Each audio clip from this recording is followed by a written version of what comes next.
Hello সবাইকে, আমি Anika. Welcome to my YouTube channel. নতুন আরেকটি ভিডিওতে আপনাদের সবাইকে স্বাগতম। সিলেট শহরের ১ম দিনে আমরা কোথায়, কোথায় গিয়েছিলাম সেটি নিয়ে আজকের এই ছোট্ট ভিডিও। আশা করি আপনাদের সবার ভালোই লাগবে।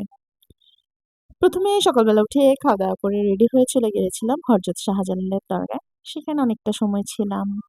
সুন্দর, সুন্দর আ মানে জায়গাটা সুন্দর করে ঘুরে দেখছিলাম। তারপর মাছকে খাবার খেয়েছিলাম। সেটার ভিডিও করা হয়নি। কবুতরের দেখছিলাম বাবু আর আমি। তারপর ওইখান থেকে একটি গাড়ি করে চলে গেলাম হযরত শাহপরানের দরগায়। সেখানেও বেশ খানিকটা সময় ছিলাম, ঘুরলাম, দেখলাম।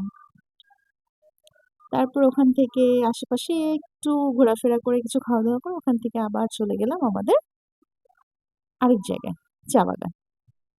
আমি যতবারই সিলেট যাই এত সুন্দর করে চা বাগান ঘুরে দেখিনি। মানে ঢোকা হয়নি, বাইরে থেকে চলে আসছি। খুব সুন্দর, খুব সুন্দর, খুব সুন্দর। আসলে আমাদের বাংলাদেশটা খুবই সুন্দর। তারপর ওখান থেকে চলে গেলাম সোজা আ সিলেটের একটি পার্কে, অ্যাডভেঞ্চার ওয়ার্ল্ড ড্রিম পার্ক। তো বাবু অনেকদিন ধরে বলছিল, "মা চলো একটু পার্কে যাই।" তো ভাবলাম যেহেতু সময় আছে তাহলে চলো, ঘোরা যাক। আমি যখন আগে পার্কে গিয়েছিলাম সবকিছু খুব মানে উম খুব ছিল, মানে ভালো ছিল। এখন সবকিছু খুব পুরাতন হয়ে গেছে। তারপরেও ভালোই ছিল, সুন্দর মতো ঘুরলাম, বাবু গাড়িতে উঠলো।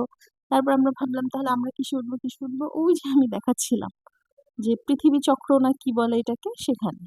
যাক সেখানে ওঠার পরে তো আমি আর আমার ছেলে প্রচুর ভয় পেয়েছি। ভিডিও করব কি? বললাম, "বাবা মোবাইল রেখে দেই, তাড়াতাড়ি নামতে পারলেই হয়।" তারপরে ওখান থেকে ঘোরাঘুরি শেষ করে খাওয়ার উদ্দেশ্যে চলে গেলাম পাঁচ ভাইতে। সিলেট সিলেট যাবো আর পাঁচ ভাইতে যাবো না, সেটা কখনো হয়? সেখানে অনেক পদের খাবার নিয়েছিলাম। ভর্তা, মাছ আরো অনেক কিছু আরকি, যাই হোক। সেগুলো খাওয়া-দাওয়া শেষ করে লাস্টে একটা কোক দিয়ে ভিডিওটা শেষ করলাম। আপনাদের সবাইকে অসংখ্য ধন্যবাদ আমার ভিডিওটি দেখার জন্য।